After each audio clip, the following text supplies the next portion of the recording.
Why did you kill your parents? Because we were afraid.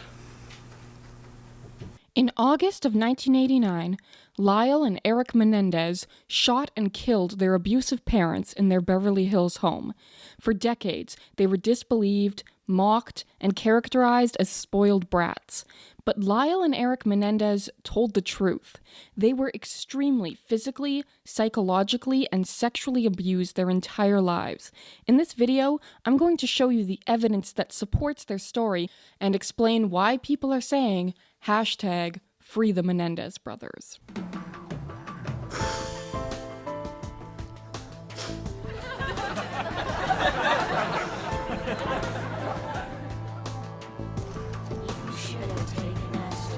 Contended that both Lyle and Erik had been molested by their father since childhood. I mean, there's this picture where, like, that's a pretty low place for your father to be grabbing on you. If they produced any evidence of such, they probably wouldn't have been convicted of fucking murder.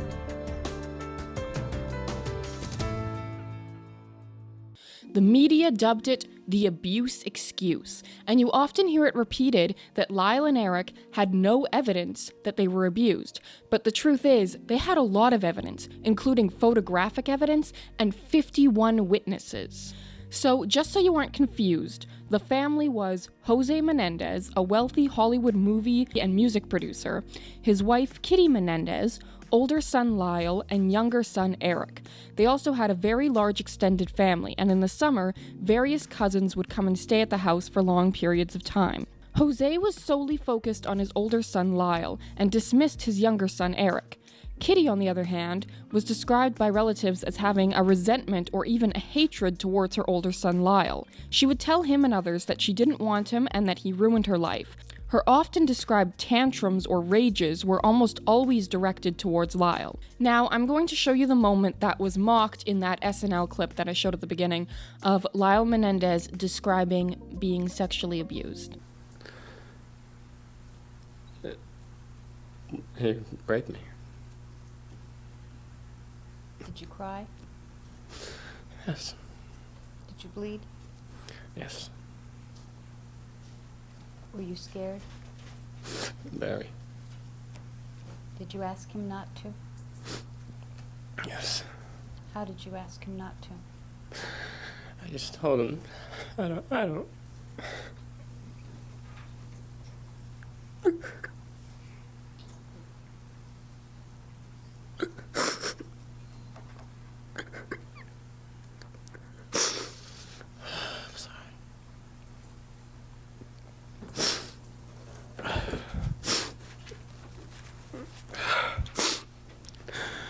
I just told him that I didn't want to do this, and that it hurt me.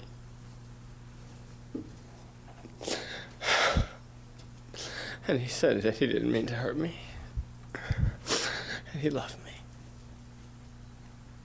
Was that important to you, that he loved you? Yes, very. But I still didn't want to do it. That is not fake. That is not acting. Fake crying does not give you the red eyes and the red nose and those stress veins, the tears that you literally see roll down their cheeks. That is real pain to a real memory. You want to see fake crying? Go look at Jodi Arias. But we know Lyle and Erik were sexually abused because they showed photographic evidence of it in court. There's literally no other explanation for those pictures to exist. In fact, those pictures existing in it of themselves is abuse. That's Erik. How do you recognize him? A birthmark on his right hand. He would take photographs of your genital area, in the lower half of your body, or you bending over, or just different parts of your... I stayed and went into my bedroom, which was downstairs. Is that in the basement? Yes. Okay. And a while later, Lyle came down, and he came downstairs, and he started asking if he could spend the night in the other bed. We had 2 twin beds, and Kathy had left by then. He became more serious and indicated to me that he was afraid of not sleeping downstairs. Why? because he and his dad had been touching each other, and he indicated that it was in his genital area. I went and got Kitty and brought her downstairs and told her what was going on. I told her what he had indicated to me, what he was telling me, what he was showing me. How did she look? Did she look shocked, or did she show any emotion?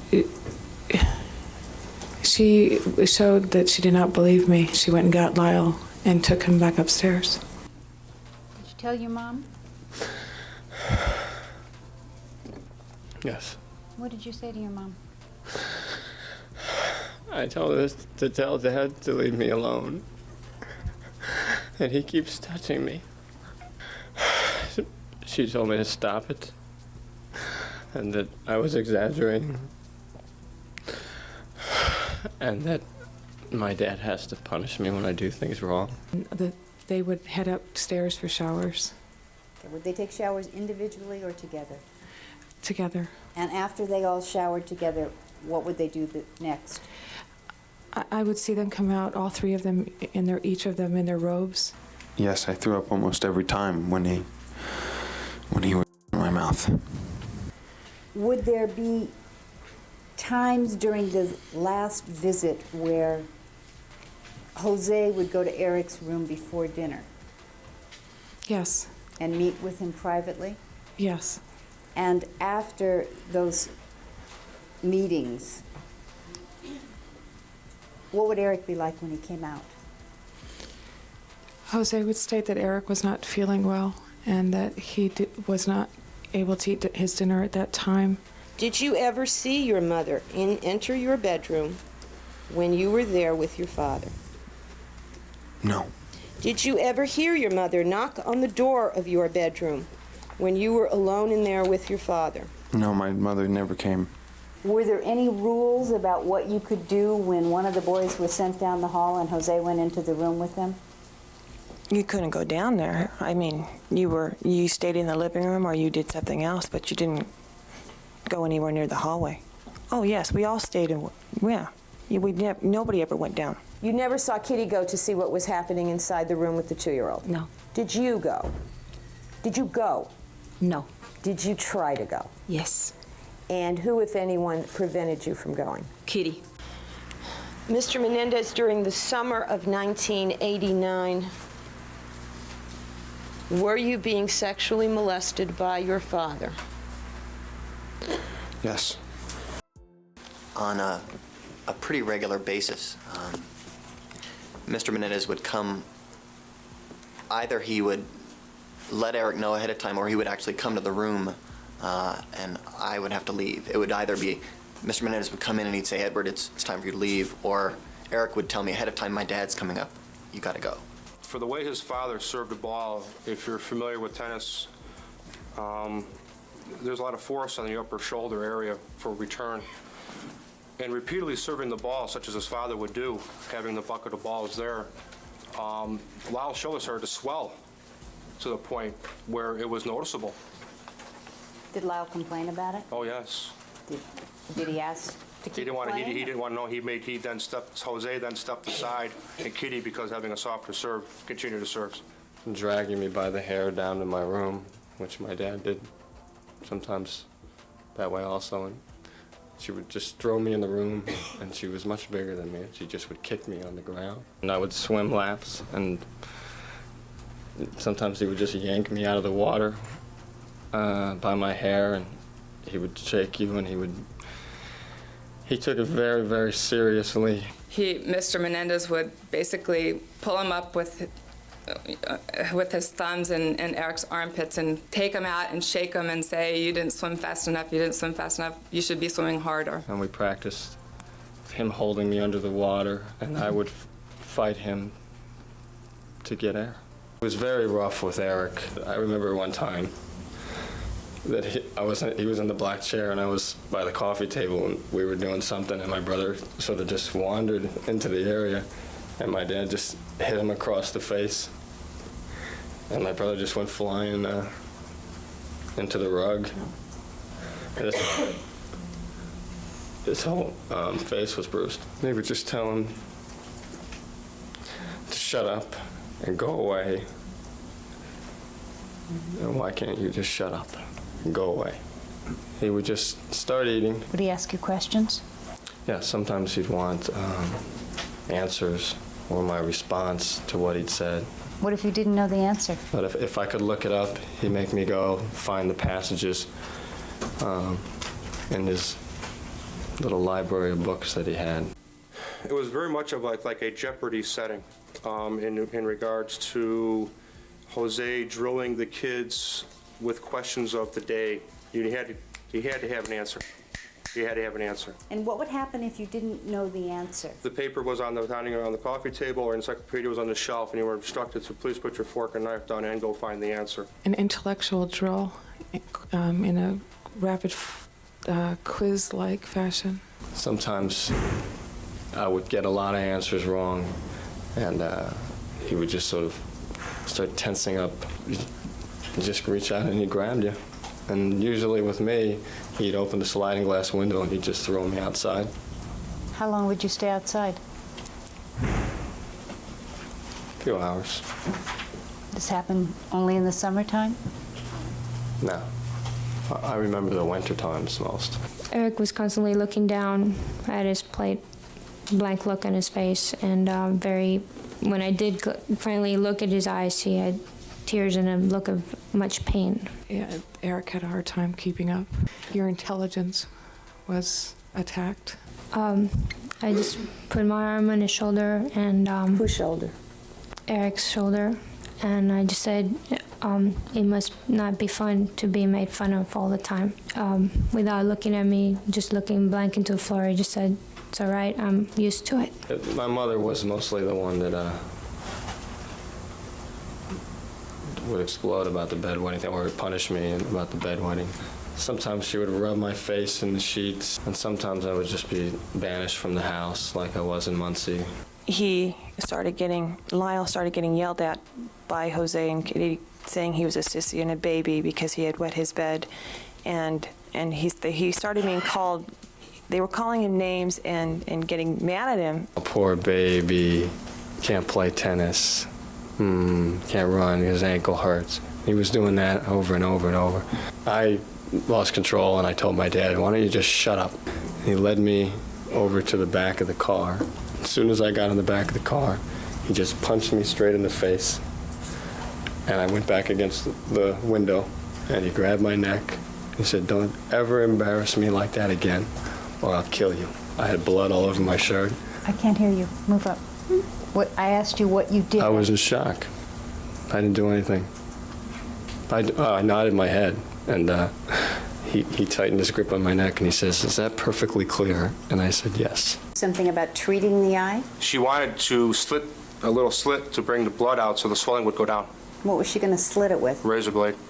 Did she? No, I refused to get the razor blade. She asked me to get it, and Lyle was very, very adamant at that time and crying to not allow her to do that. He'd be writing, and she would just be watching like this. And as soon as he made a mistake, she'd take the paper and she'd go, God, do it again! Do it again! And then my brother would just be like this, and he would go over and write again. She would wait like about 10 seconds. And she'd grab the thing again, and she'd just crumple it up, and she'd slam it down again, and then she'd just start hitting. And just on the back of the head and his back, and he was supposed to keep writing. Once they were sent to the room, until he said they could come out, I never saw them. I went to the bathroom in the room, either out the window, and she gave me like a Tupperware. I found a Tupperware container under the bed. And what was in the Tupperware container? Feces remnants. Now, how long would you be left in your room? For hours at a time, and at times I'd been left in there overnight. Were you allowed to come out? When I had to go to the bathroom, I would knock at the door, and I would start off with a soft knock, and I got no response, so my knocks would get harder, and no one would respond. And so as a little boy, as a 12-year-old kid, I looked at the garbage can, I looked at the window, and there were times when I opened the window and I peed out the window. She would say many things. She would say that I ruined her life. And she would explain to me why and how I ruined her life. She did not like Lyle. She seemed to resent him. She told me that children drive a wedge between their man and his wife. Her veins would bulge out and her face would clench, and her arms would flail. My mother could go off like that, and you could be hurt. She could throw things at you. Sometimes she'd grab me when I was little and hold me on the ground in awkward positions. Her arms would be out to here. Of course, This upraised, Your Honor, for the record. And her teeth would be like this, and she would be coming at you like that. Is it frightening to you today to think about that? It was, yeah, it was, and I recall that when I talk about it. After a while, she'd kind of work up, in her. She'd kind of give me one of these, She gritted her teeth and she clenched her fist and yelled. Was it frightening? To me. Well, she thought she was AIDS infected, so she wouldn't let me eat at the table. So I ate on paper plates in the den. So again, where he's 14. Yes. What would happen when he would go take a bath? After he would be in the bathroom, the kitty would tell me that she had to go help him wash his hair. While she would help wash my hair and wash me with a sponge. No, she would wash me everywhere. She would wash your genitals? Yes. Did you touch your mom? Yes. Would your dad be in bed? Sometimes. And did it stop at some point? It stopped a few months after I was 13. Who stopped it? I did. And between the ages of 6 and 8, did your father have sexual contact with you? Yes. And how did it start?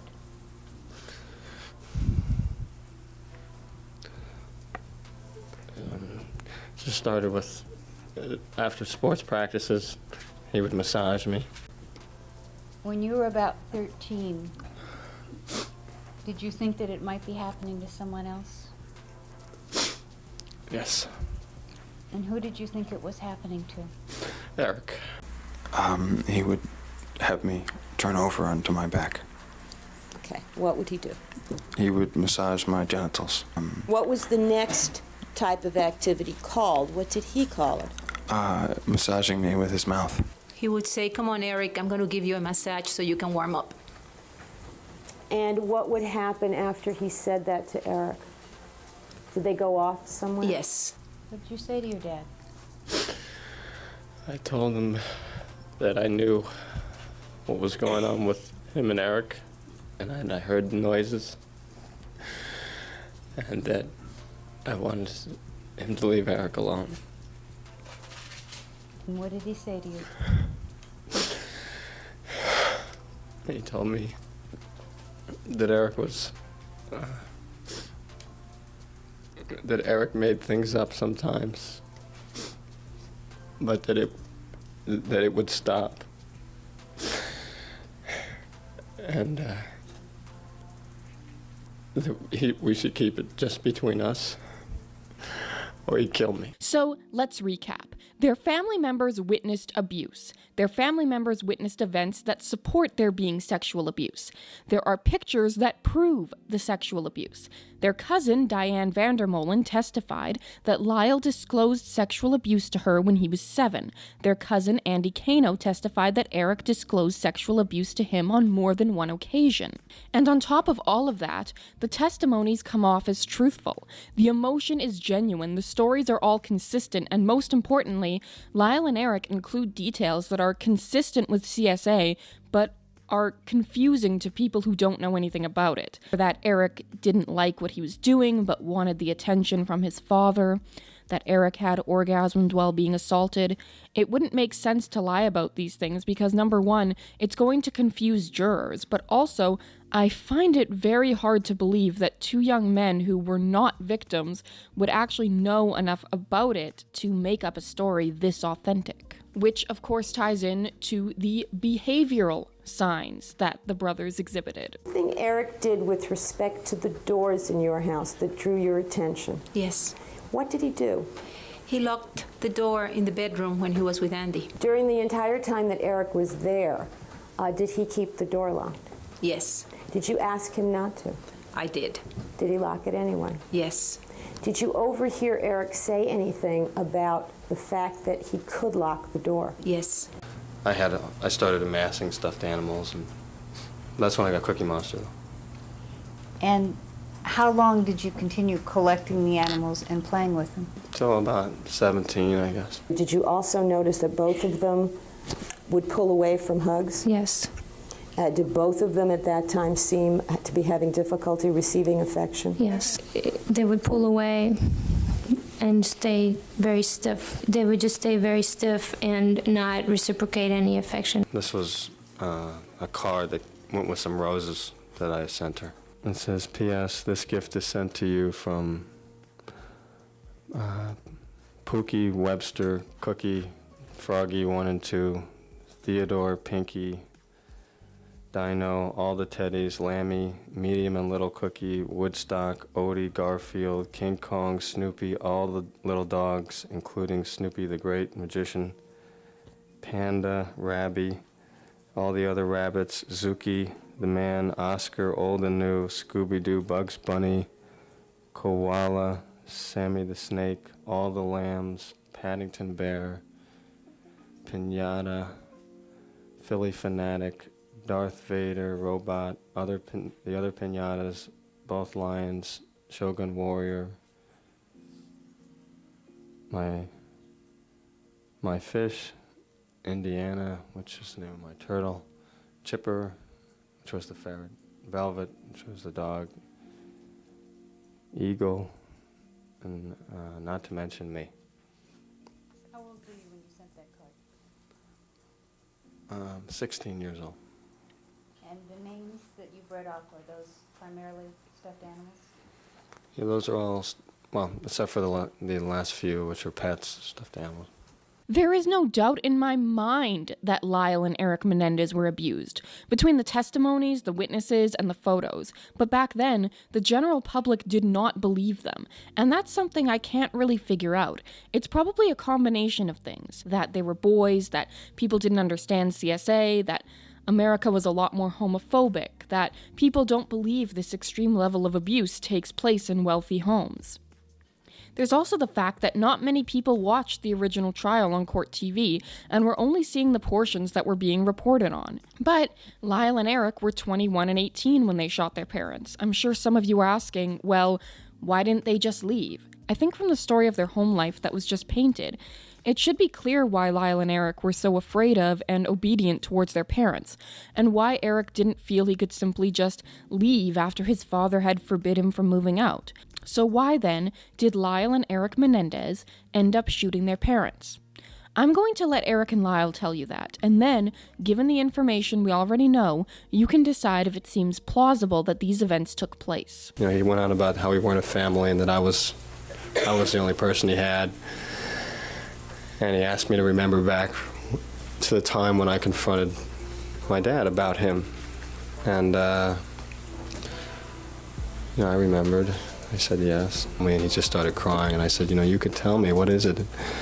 And he told me that those things with his dad were still going on. He started talking about how it was not going to happen again, and he started to get really, really angry. And I was saying, I didn't know. Dad said it was going to keep happening, and I was really worried about it going on when he went away. And he said, I don't have anything to worry about, that it's not going to happen again. He was trying, I felt he was going to maybe try and kill himself or something of that sort. I was going to talk to my dad.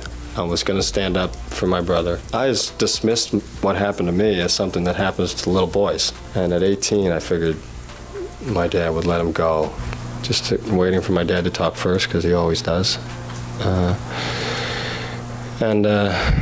Eventually I realized he wasn't, and so I just sort of went ahead with what I had planned to say as best I could.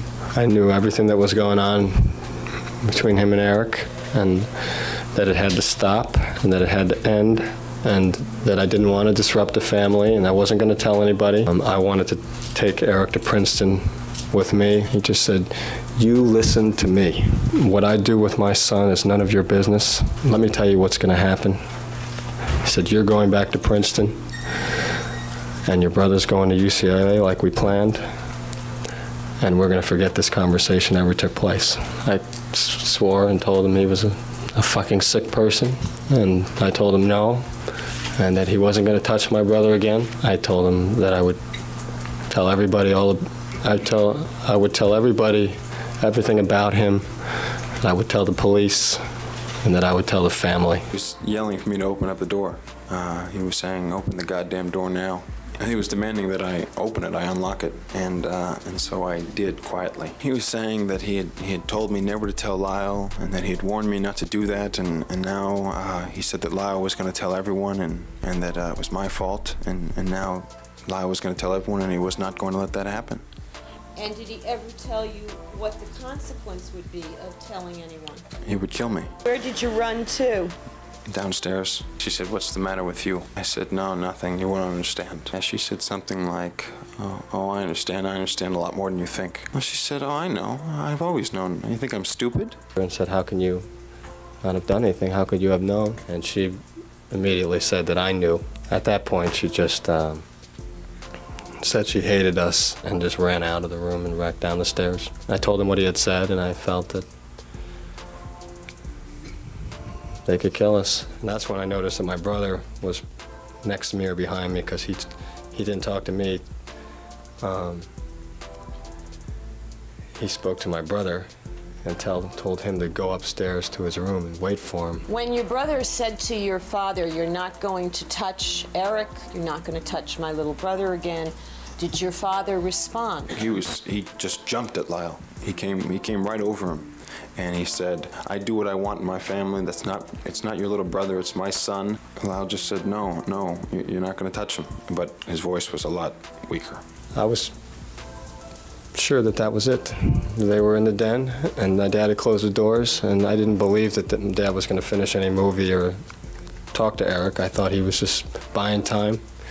And I realized that they had been waiting for Eric to get home. They were going to kill us. I ran upstairs to tell my brother that it was happening now. Given the beyond the pale level of abuse these two were subjected to their entire lives, it's not hard to believe they were in fear for their lives after that confrontation. And we have seen so many cases where people have killed abusers and gotten light sentences or even gotten off completely. Francine Hughes set her abusive husband's bed on fire while he slept, found not guilty by reason of insanity resulting from years of abuse. Angelique Lynn Lavallee shot her common-law partner in the back of the head, found not guilty after a psychologist testified she had been so terrorized and abused she had a reasonable fear for her life and felt no other way out. Margaret Ann Mallett murdered her estranged partner and stabbed his girlfriend, was found guilty, but the jury recommended the most minimal sentence possible because of the abuse she'd suffered. Gary Plosh shot the man who kidnapped and sexually abused his son while the man was already handcuffed and in police custody. He received no prison time. These were also adults, and they were also not currently being threatened or abused when the killings took place. Yet, the Menendez boys got life without parole. But of course, prosecutors argued that Lyle and Eric killed their parents to get their money, but that argument isn't really the most believable when you really break it down. Lyle and Eric had credit cards connected to their parents' bank accounts and were never denied any purchase, so why would they need to kill for money? I'd like to see Lyle's shopping spree compared to his spending habits before his parents were dead. Lyle Menendez was a rich Beverly Hills kid who spent large amounts of money regularly anyways. They grew up thinking that kind of spending was normal. Erik and Lyle did not take their father's personal papers out of the house.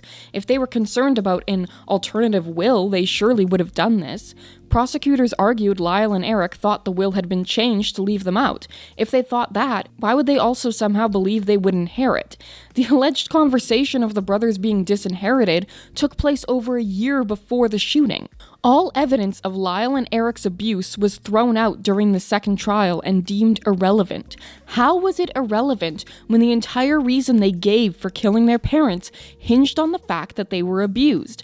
This means they were denied evidence that could have proved their defense. Prosecutors also made numerous homophobic attacks against Erik Menendez. Mr. Menendez, have you had homosexual relations with anyone other than, as you've indicated, your brother? Objection, Your Honor, to the form of the question. Objection to the subject matter and ask. Wait a minute. You talked about magazines and videos that you didn't want anyone to find? Yes. Of yours? No, they were in my father's room. They were in a box, and they had a lot of magazines, gay magazines and gay pornos, and I removed them from the room because I knew the relatives were going to be around, and I thought they might be in there. What did you do with those? I put them in my closet. Oh, so if they were found in your closet, you would have taken it from your dad's room and put it in your closet? They weren't found in my closet. I gave them to my cousin Henry and to my cousin Andy, and told them to get rid of them. Now, you told your brother that you loved him, and you stayed with him the rest of that day. Did you stay in his king-size bed in his upstairs bedroom in the guest house? That night I did. You stayed in the bed with him? Yes. Now, did you sleep with Lyle that night as well? Objection to the form of the question. Please state the evidence. The public perception of these two at the time, and for decades afterwards, was as spoiled, cold-hearted killers who fabricated a story of abuse with no evidence. Lyle and Erik were obviously abused. I don't see how there's any way to deny that. This is a culture that glorifies this kind of action. We make folk heroes out of people like Francine Hughes, Gary Plosh, and Gypsy Rose Blanchard. We write songs about this kind of thing. There's an entire movie genre known as rape and revenge. So, why were Erik and Lyle mocked and ridiculed and disbelieved? I think that there's a lot of different factors that go into it. I think a lot of it is sexism, a lot of it is homophobia, a lot of it is people's unwillingness to believe their story, either because it's so extreme or because it's a parent doing it to a child or because they're wealthy or any number of things. I think that it's also that people just didn't really know the facts of the case and just believed whatever they were told. I think all of those things play a part, but it's really, there's not really anything you can really point to and really understand why it went down the way it did. I think the most important thing we can do is change the public perception of these two and let people know the actual facts of this case. Use the hashtag #FreeMenendezBrothers. Share this video. Go look at the court footage for yourself, which I'll also link below. I'm sorry if this video was kind of hard to sit through, but this is really important to me, and if you did sit through it, I really appreciate it. And tell me what you think down below. Tell me what you think of this case, and please, subscribe, share the video, especially this one, really share it around, and I'll see you guys next time.